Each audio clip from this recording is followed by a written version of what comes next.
कैसे जागृत करें सातों चक्र। भारतीय योग शास्त्र के अनुसार मानव शरीर में 7 चक्र या शक्ति केंद्र होते हैं। आइए हम आपको बताते हैं इन सोए हुए चक्रों को जागृत करने का आसान तरीका और इससे होने वाले फायदे। आधार चक्र मूलाधार। मूलाधार चक्र को जगाने के लिए नियमित इस चक्र पर ध्यान लगाना चाहिए। ध्यान लगाते समय लम मंत्र का उच्चारण करना चाहिए। इसके अलावा जीवन में अच्छे कर्मों पर ध्यान देना चाहिए।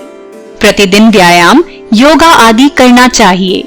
इसे जागृत करने से व्यक्ति के भीतर वीरता, निर्भीकता और आनंद के भाव आते हैं। दूसरा चक्र होता है स्वाधिष्ठान, जो मूल से थोड़ा सा ऊपर होता है। अगर इसे जागृत कर लिया जाए तो क्रूरता, गर्व, आलस्य, प्रमाद, अवज्ञा, अविश्वास आदि दुर्गुणों का नाश होता है।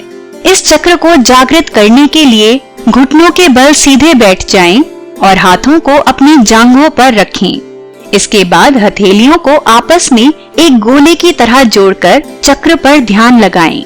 इस योग के दौरान वम मंत्र का उच्चारण करते रहना चाहिए। मणिपुर चक्र। नाभि के पास मौजूद चक्र को मणिपुर चक्र कहते हैं।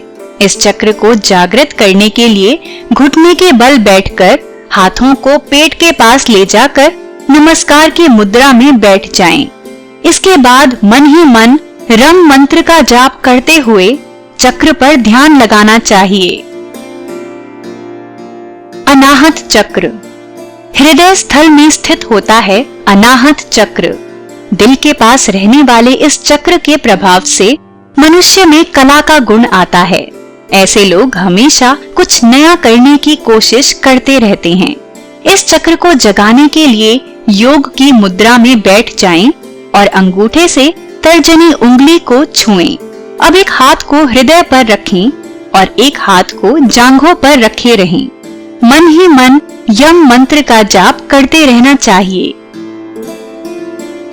विशुद्ध चक्र। ये चक्र गले पर होता है, जहाँ वाणी की देवी माँ सरस्वती का वास माना जाता है। इसके जागृत होने से मनुष्य में 16 कलाओं को ग्रहण करने की क्षमता बढ़ जाती है।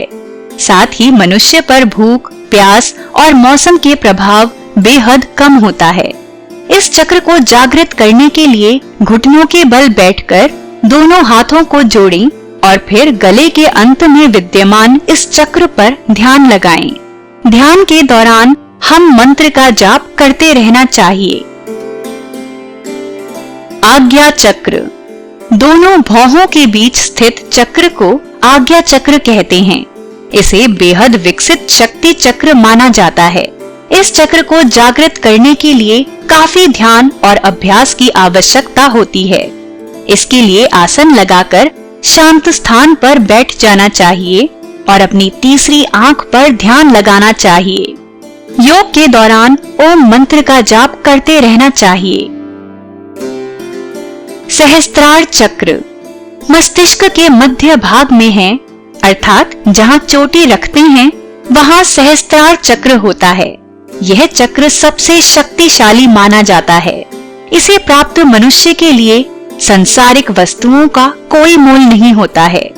इस चक्र को जागृत करने का सर्वोत्तम तरीका होता है किसी गुरु की सहायता से योग करना। गुरु या किसी निरीक्षक की देखरेख में ये योग करने से काफी लाभ होता है।